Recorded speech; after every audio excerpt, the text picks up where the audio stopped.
Gunshots, gunshots, gunshots, gunshots. Yo, we're going to talk about how insane it is right now in Lil Durk's prison cell that he's in Broward County. I'm going to show you a video, a joint that Rap Daily did. Big shout out to Rap Daily.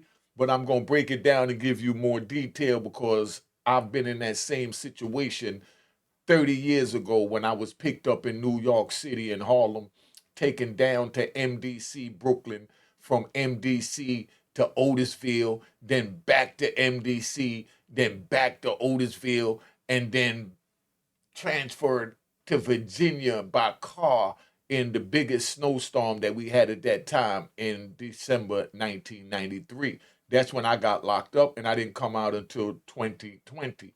So if you don't understand that I'm qualified to speak on this, I don't know what to tell you. Let's get this started. If you subscribe, please hit the notification bell because I'm going to be dropping multiple videos at different times when I feel like it because I'm trying to get my life back after 26 years. So if you're not subscribed, subscribe and make sure you also hit the notification bell and know that the like button is a must. All right.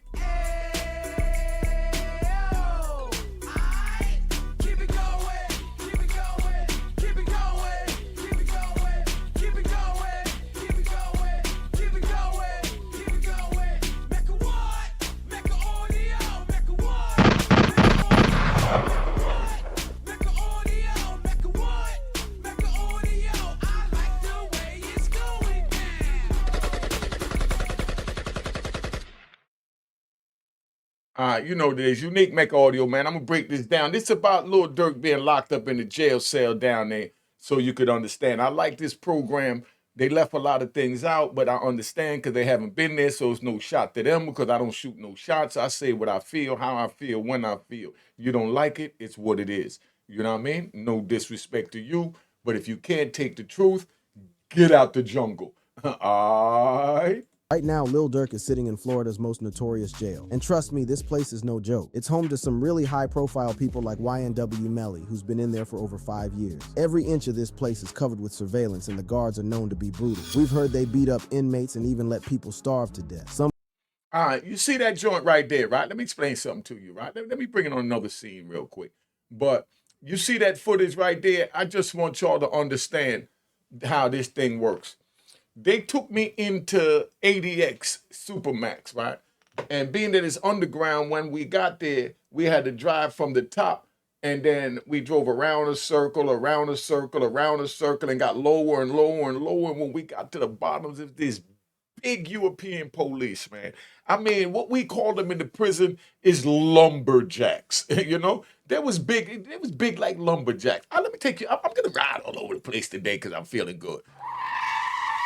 Let's ride.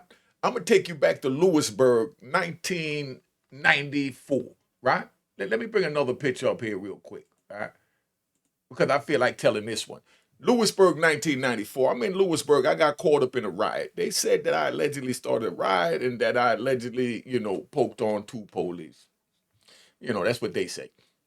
But I'm in Lewisburg, and they came in at 1 o'clock in the morning, right? At 1 o'clock in the morning, shooting tear gas in the dorm that I was in.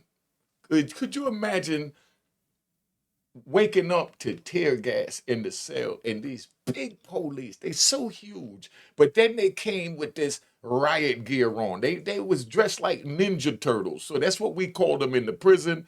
When it's the goon squad is what the police call it, but the inmates call it the Ninja Turtles because they put on all that protective gear and they run up in a little cell and they want to tussle and wrestle with you. Could you imagine being trapped in this little cell and you got 8 to 10 big police, all of them over 6'8", all of them over 300 pounds, and they got on this riot gear on looking like a Ninja Turtle, and they pin you to the back of that wall. They got the gas mask on. There's no gas mask for you, but you're sitting there trying to breathe. So being that, I'm an old timer, I knew they was coming in because, I told them, if you don't like it, come on in, copper. To them, they even told me, you can't win, you're going to lose. I said, no, just by me fighting you, I won. I can never lose a fight. unless I don't participate in that fight. And we ready to rumble. You know what I mean? So they came running up in the joint, pinned me all to the joint. I got these 10 police on top of me. I can't even breathe. I smelled like that. I felt like the dude over there in Queens. What's his name? Richard Gardner. What's his name? You know, the dude that said I can't breathe so many times. I'm down there, but never would I yell I can't breathe, because that's going to make them pound even more, because now they think they found a weakness. This is what Lil Durk is up against. And he's Lil Durk? Yo, they're going to feel like they got to make some war stories to take home to their families, and now he's going to be handcuffed and shackled, so it's going to be real easy for him to do it. Let me bounce out this ride and get back to this video. Some parts of the jail are worse than others, and sadly for Durk, he's in the worst part possible. You won't believe how bad it is. Lil Durk in Broward County Jail. On the 25th of October, Lil Durk was arrested and sent to one of Florida's most notorious jails. As of now, he's waiting to be transferred to the U.S. Marshals, but from what we've learned, there's a chance he'll be waiting a while. Hey, yo, hold on. Let me ride. I feel like riding. Relax. I feel like riding. We talking about Broward County Jail. You know, hey, listen, when I was younger and Oprah Winfrey was out doing a thing, you know, all they kept talking about was how Oprah Winfrey, any little scenario, she wound up interjecting herself. You know, if somebody said, yeah, you know, I was strung out on drugs, Oprah goes, me too. Somebody said, oh, I was sex aid. Oprah goes, me too. You know what I mean? She started the Me Too movement before the Me Too movement. You know, she inserted herself in everything, you know, but we knew she was faking. You know, but right now, Unique Mecca audio, I'm going to show you how I'm not faking. Broward County, where he's at right now. That's why I do these videos, because I done been through all these that these young kids going through. That's why I try and tell them, you know, what not to do, so they don't wind up going through what I went through, because I wouldn't wish that on my worst enemy, not even the rat bastards that told on me. Well, anyway, right, I'm down in Miami, right? Could we ride? I'm down in Miami, right? I got my Midnight Blue 5 Series BMW down there with the tinted windows, you know, the blue BBS with the chrome lip, you know what I mean? The crazy stereo system. Of course, I got the stash for the Glocks, you know what I mean? So now we riding. I got that down there. I got the black Saab down there. Also got the stash. BBS's, of course, chrome lip, black to match the car. And then I had the Palomino interior with the black piping. And of course, I was wearing the East St. Laurent outfit to match the joint, right? And then I had the green and white twin turbo down there. You know what I mean? You know, could you imagine a green and white twin turbo Nissan just came out? They're not even out yet. I bought it burgundy, gutted it, and turned everything emerald green and white. The rat bastard testified at the trial that I like green and white because white was for cocaine and green was for money. That's what the rat bastard said. But the real reason for the emerald green was not for money. That was my birthstone. I was born May 8th. You know what I mean? And then the white, that was because every year while I grew up, my father was a hustler. Every year, my father from in the 70s bought a brand new Lincoln Mark IV. That's what they had then, the Mark IV. He didn't like the big 4-door joint. So he had the little Mark IV, right? And it was always white. So I had a fascination with white. That's why I'm wearing this white jacket. But the rat bastard, he went up there and testified that I like white for cocaine and green for money. Sound real good for a little crack era movie, right? But this is the script that the government wrote and gave the rat bastard. You know what I mean? So now they sitting here saying all this, but I'm letting you know straight up. You understand what I'm saying? Even after all of that I just mentioned, because I know the rat bastards is going to try and say that I'm glorifying. But I ain't been hearing that no more because they understand my message. But, you know, you still going to have one or two rat bastards.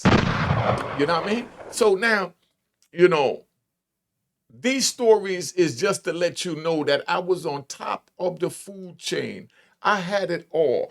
I used to go in the stores in Washington, D.C., and when I go in, they'll close the doors behind me in Georgetown and let everybody out the store and let me and my crew have free range to buy what we want. Might spend 20, 30 grand in there and just buy outfits for everybody. And I'm treating later on that night. Of course, we going to a party. and we gonna do what we do. But even after all that, so I say that to say that's what Lil Durk going through. He was living his life, and now look at this young man. This is for real. This is life. If y'all don't understand that, I don't know what to tell you, man. Get out the street. But when I was in Brown County, I mentioned about the car because I'm riding. So I'm gonna finish this ride, then we're gonna get back to Lil Durk. So bear with me, right? So now we down there and we riding over there and around the corner, we down there on 16th Ave, you know what I mean? And 15th Ave and 62nd Street. Y'all Miami know what I'm talking about. 15th and 67th. They had a girl named Black Cat made a strong call, knuckles get paid on 15th Avenue. But I pull up on that joint and they had a roadblock out there. So as I'm driving, I'm in the blue 325, my man in the black Saab, and my other homie driving the green and white twin turbo. So as we driving, the police see us coming out there, these three cars, right? 150, 200,000 dollars worth of cars in the hood. So when they seen this, they had the roadblock, we seen them, we turned off a block early, they abandoned the roadblock and started chasing us. So we busting corners, right? I must say, it was my fault that my man got caught. The reason why it was my fault is because I normally get all my cars done in New York before I take them out of state, right? I'm talking about the stash, the lights cut off. Like I had a switch that I could just cut off all the lights so the interior lights don't come on, the brake lights don't come on, the blinker lights don't come on. So I didn't get a chance to put it on a black Saab because they all said they was coming down to Miami, so I had them shipped down to Miami, so we had our own whips because we didn't deal with rental cars, because we didn't deal with credit cards. We dealt with straight cash. So now we down there and we chilling, right? So as we riding, my 325 had the lights, the switch that I could cut off the lights, right? So when they chasing us, it's dark down there, no street lights in them little side streets, right? So when we hit a couple of side streets, the police is on us, and I hit my light, turn off switch, and I bust the corner, and got away. But every time my man went to bust a corner, every time he touched the brake, no matter how far behind the police was, they saw the brake lights, and that's how he got caught.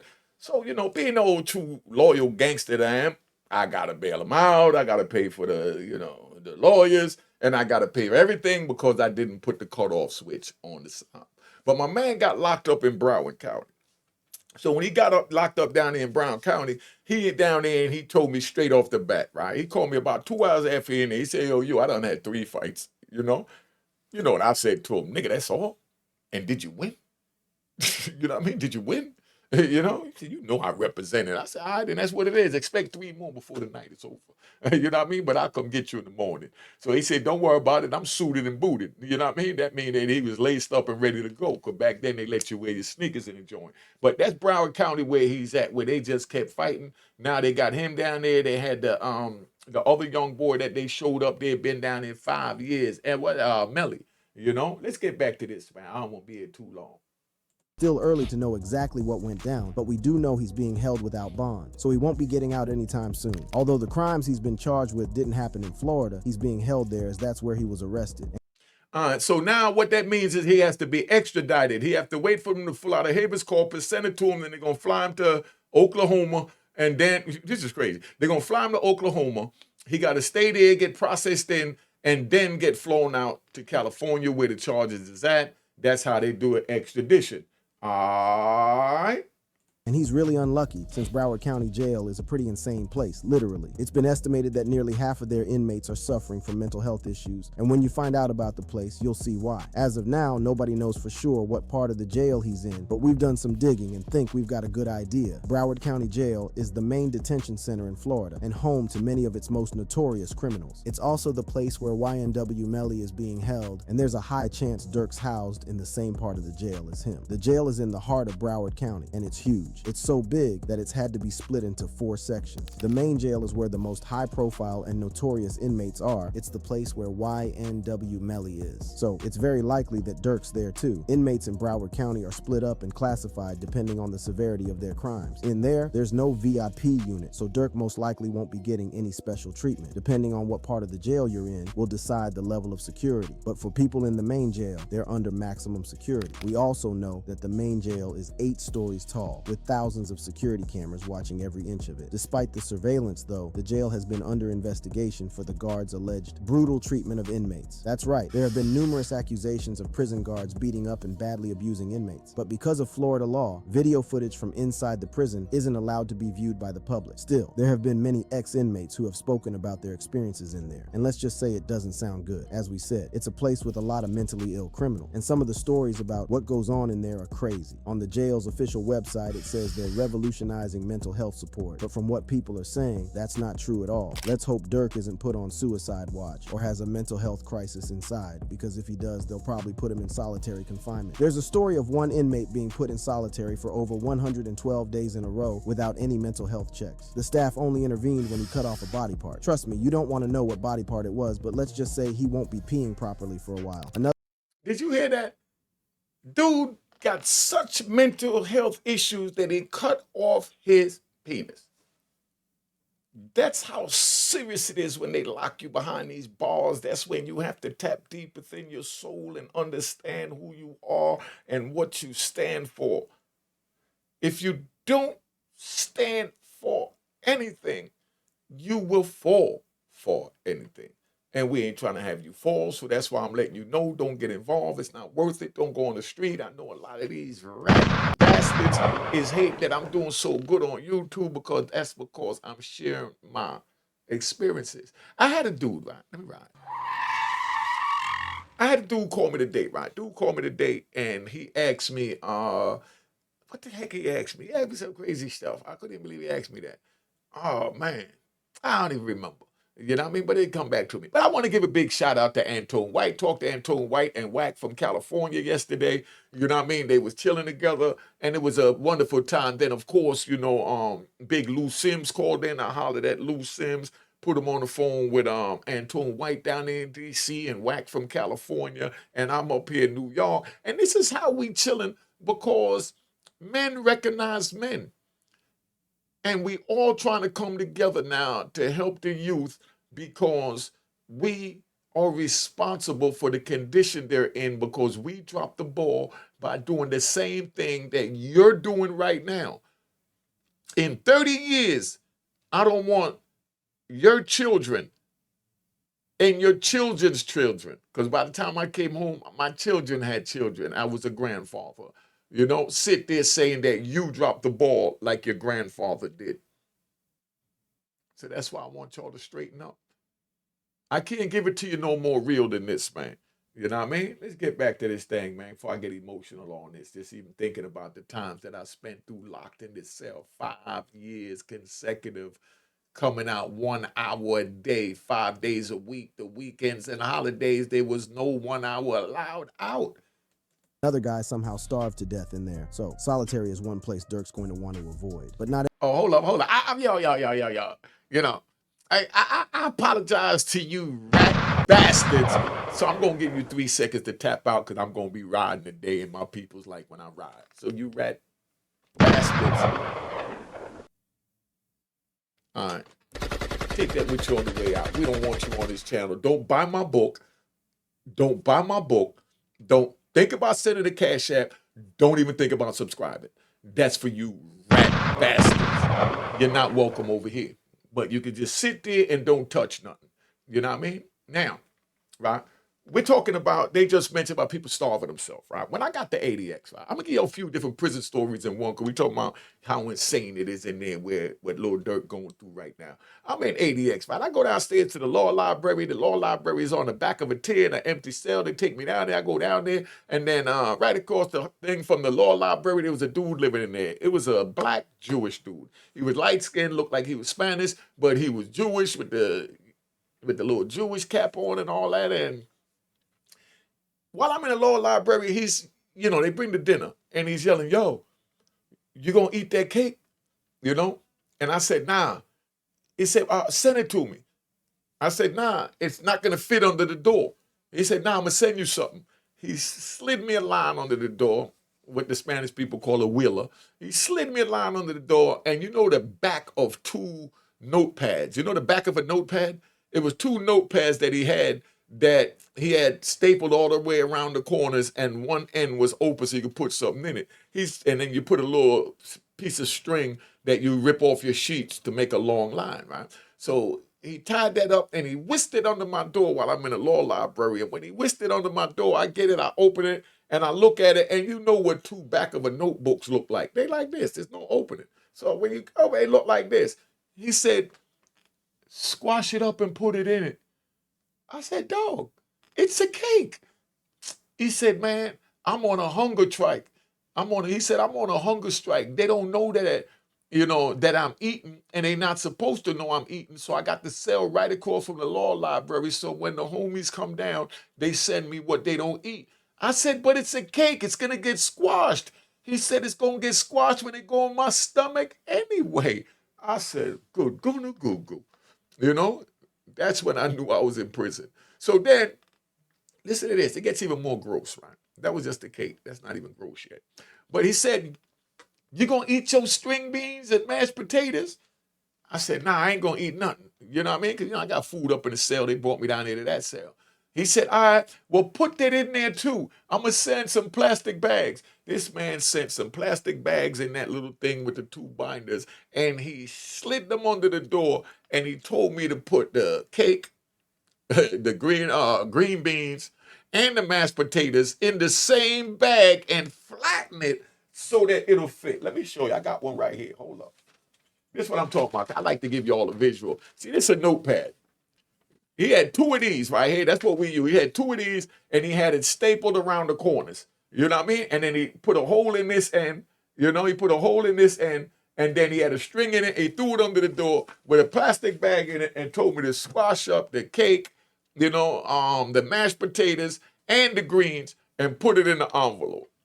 And I said, dog, that's nasty. He said, dog, I'm starving. I'm on a hunger strike.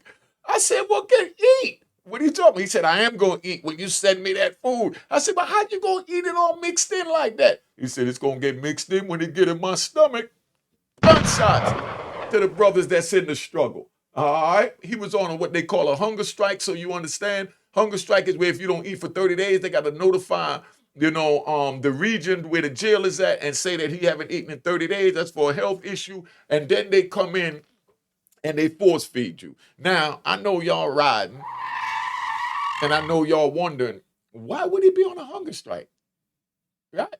And that's what I asked him, because I just got locked up in 94, not by 95, I was in 80X. You know what I mean? So I wasn't even in the system long. So I'm green to all this, just like y'all green. So it's nothing wrong being green. I was green too. I said, what are you on a hunger strike for? He said, they won't put peanut butter on the commissary. I said, you starving yourself for peanut butter on the commissary? He said, man, a man got to stand for what he wants. I feel like a taste of peanut butter. I said, by the time you get it, you'll forget the taste. I said, how long you been locked up? He said, 18 years. I've been locked up 18 months. I was like, wow, good, Google. 18 years? He said, yeah. He said, and I haven't had peanut butter since the last jail 7 years ago. I said, you've been in here 7 years? He said, no, I was in Marion, and Marion didn't have peanut butter. But when I was in the USP, they had it. Now I come to ADX and I don't have it. And they better get peanut butter on the commissary, or I'm not eating until they get it. So he stopped eating for 30 days. Then they came in and grabbed him. That's what they call extracted him from the cell, right? They extracted him from the cell with the big goon squad boys that I told you about. And they put him on a floor, on a big slab of cement, right? Because they did this to me, all right? Listen, I'm here to tell you, right? They put me on a cement slab and they tied my wrists down to the bed like I was a crazy person and tied my legs. And then to make it even worse, they had another strap and tied my waist down so I couldn't do nothing but lay there. And then they had a brace they put my head in. As they put my head in this brace and I'm strapped down on this bed like this, they came with a long hose. It was about this thick. The hose was about 18 inches and they stuck that hose, right? Through, they were trying to first put it through my nose to get it to my stomach, to force feed me. That's what they call it, right? But, my nose big enough, so it definitely would have fit. So they said, nah, that ain't gonna hurt him. His nose too big. They actually said, they said, nah, we ain't gonna go through his nose too big. Let's go through his throat. So they took that long 18-inch hose, stuck it down in my throat, and, it's like at the end they had like a funnel, right? And it's like they was pouring this liquid in this funnel, right? They pouring this liquid in this funnel. See, you don't get this content nowhere else. They pouring this liquid in this funnel, and it's going through my throat and down in my stomach, and I can feel it, and it's hitting me. And they like, and I'm sitting and I'm trying to throw up, but I can't throw up because the hose is in my throat.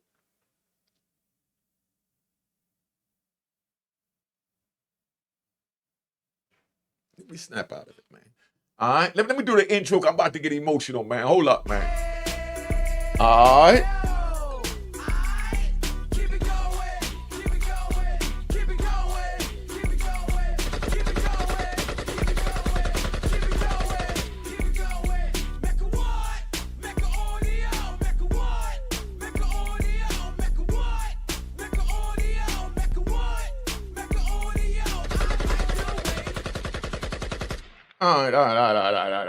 I'm back. I just my bag, y'all. My bag. Like I say, yo, listen. I keep it 100.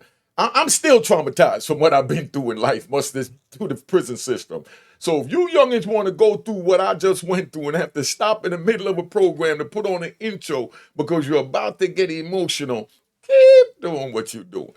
But I'm telling you, man, you ain't trying to live like I'm living because you can't imagine the thoughts that just bombarded me from sharing this with you, but this is therapeutic for me, and hopefully it's a deterrent for you. But that's how they helped me down to force feed me. That's what they did with that man. They held him down and force feed him, right? Now, I was done after that, right? I ain't gonna front.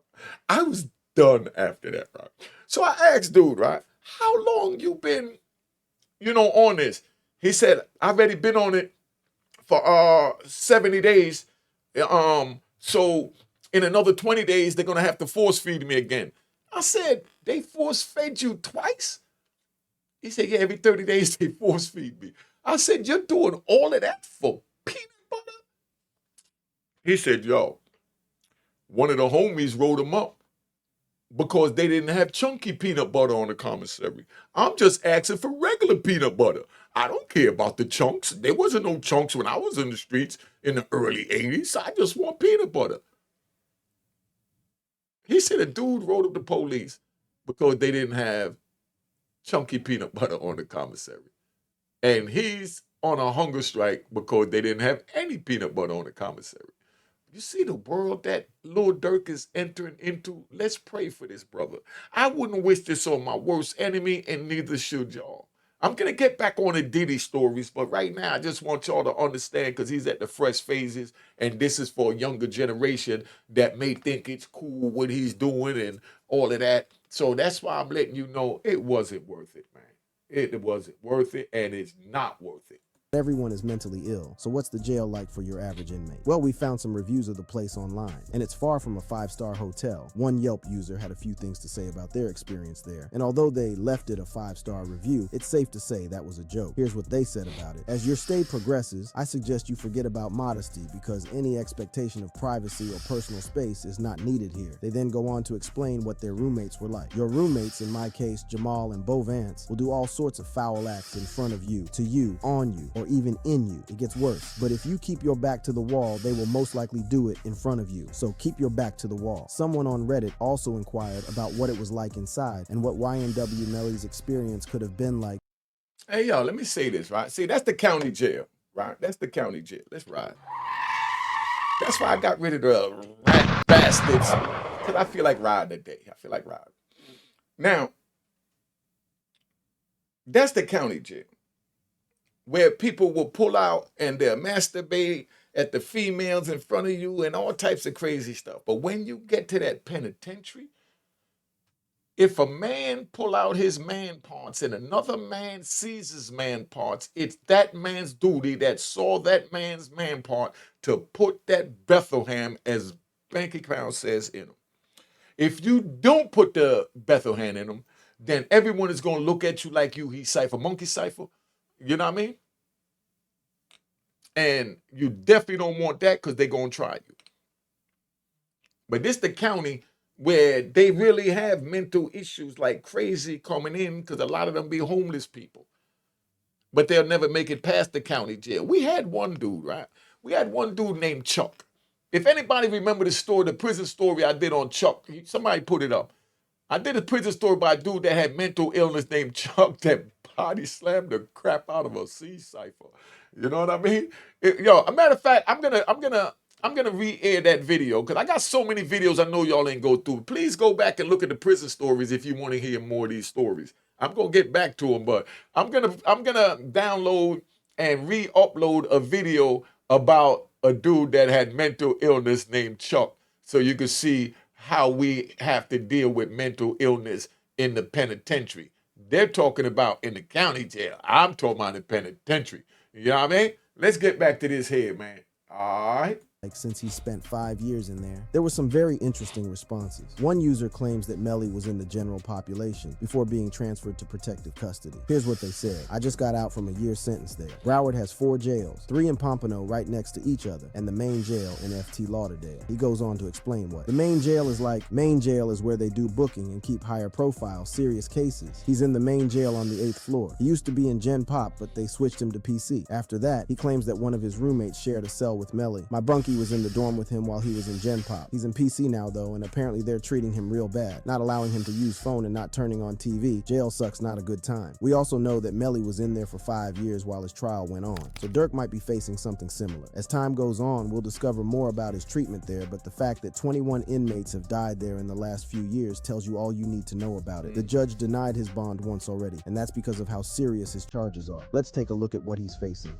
Lil Durk's current charges. The reason Durk's been arrested is because he allegedly tried to get revenge for King Von's death. He's not the only one that's been arrested though. The police have gone after his whole gang. 5 other associates have been arrested and they all face similar charges. All of the people in the indictment are said to have ties with Lil Durk's rap group, OTF, which stands for Only the Family. Durk's denied claims that OTF is a gang, but the police think otherwise. So the prosecutors are saying that the gang organized a shooting that occurred on August 22nd in LA. Durk and his alleged gang were supposedly looking for Quando Rondo. Rondo was directly involved in King Von's death, so they were allegedly after him for revenge. According to the indictment, the men used a credit card that belonged to an OTF member to book plane tickets to LA. It says that the whole purpose of the trip was to find Quando Rondo. Prosecutors say that once the gang arrived, one of the members allegedly booked a hotel room for them to stay in while they carried out their mission. They also say he provided them with firearms. They then say they rented out 2 cars, which they used to follow Quando Rondo, as well as his cousin. At some point, Quando and his cousin stopped to get gas, and their alleged pursuers took the chance to try and take them out. They allegedly got out of their car and opened fire on Quando and his cousin. Quando somehow managed to escape without any injury, but his cousin was executed. The prosecutors claim that after the shooting, they went to a nearby restaurant to discuss payment for the hit. The very same day, plane tickets were purchased for them to head back to Chicago. So it sounds like the prosecution has a lot of evidence. Here you can even see alleged CCTV footage of the shooting taking place. Although Quando survived, he was seriously shaken up by the incident. Just after the shooting, a video came out of him talking to the police, and in it, he looks like he's freaking out. In the video, you see his arms flailing around the place, and he looks visibly disturbed. At one point, Quando sees the police dragging out his cousin's body from the car, and he screams.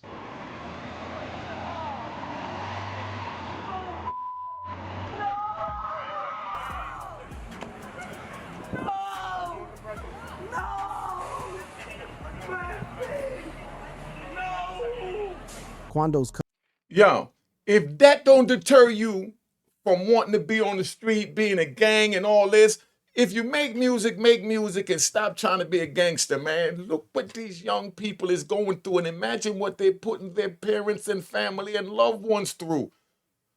That's why I keep reminding you, man, imagine what little Durk's father, Big Durk, feel like. I lost my son Been in jail for 12 years. Been in for me as 18. And he's getting ready to turn 31 this year. Figure that out. And I fought like heck. Prayed everything to get home to this child. I prayed to get home to this child. I'm talking about I got on my hands and knees and prayed to get home to this child. Just so you understand. And as I'm on my hands and knees praying, God finally answered my prayer and released me. But when I came home, my son wasn't there. When I went in, he was like 18 months. Figure that out. He was like 18 months when I went out. He came to see me one time. His godmother brought him to see me when he was 6. I haven't seen him since he was 6. He's 30. He's still got another 15 years. He'll be 45 years old before me and him could be free men on the street together. And this is my biological son. You can't imagine the pain in my heart. That's why you can't imagine the pain in Big Durk's heart. And that's why I say send your prayers out, man. Stop trying to judge us. We survived a world that you keep wanting to put your 2 cents in instead of sitting back and try and comprehend what we're doing. And from talking so much, you wind up thinking and believing the crap that you talk, that it's easy to deal with what we deal with. I still got psychological trauma from in the 70s. And this is 2024. I'm going to carry these traumas with me until my last breath. And that's not by choice. That's like how they say the dope fiends keep a monkey on their back. When you on the streets, you keep a monkey on your back. And that monkey is psychological trauma that you would never forget. You see the way that just hit me, even remembering about the force feeding. Imagine them tying you down with your legs, feet, your waist, and they got your head in a brace, and they sticking a hose down your throat. And then pouring food in you like you a gas tank that ran out of gas. That's how they treated me. That's not how I want them to treat you. Let me get off this joint, man. Y'all ain't ready for this. This is the gangster channel, man. I deal with gangsters and people that want to know about gangsters and to deter people that think it's easy or fun to be a gangster. Gangster saying I'm signing out. If you subscribe, hit the notification bell. If you're not subscribed, subscribe and hit the notification bell and hit the like button. And you already know what time it is. Cash App's on the screen. That's the Instagram up there. I'm on Facebook at Unique Mecca Audio. At Facebook, it's a close-up of my face. I just made a new page. Go follow me on Facebook. All right. Cheers, cheers, toast the crime, toast the crime, the crime, the crime, the crime.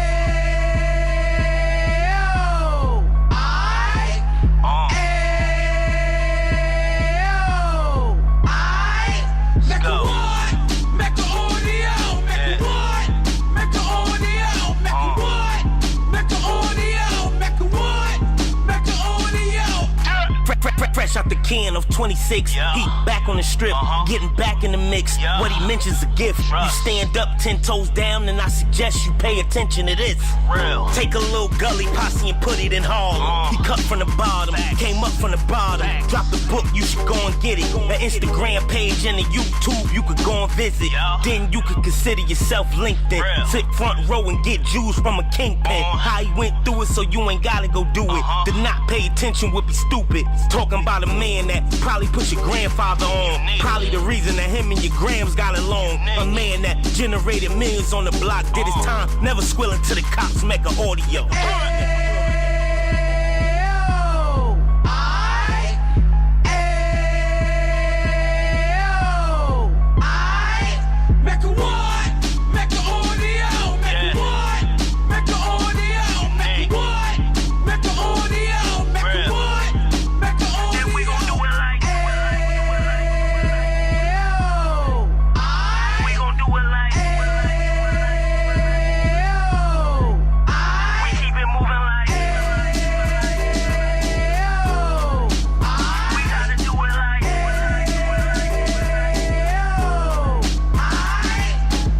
Get it live like 2 G's in the 90s. Drop top beamer so shiny. I let shorty go, she was whining. Treat her like my past, she behind me. Spin a couple bands on the Dapper Dan. You be back again, getting green like a Packers fan. No cap, it's a raw in Uptown. Baby horn Uptown, Dominican bust downs. Now we on the positive, we got a lot to give. Now he trying to stop the kids from being inoperative. So take heed, homie, lend an ear. He started in Uptown, he gon' finish dead. But now it ain't about selling drugs, buying cars. It's about buying property to make the community ours.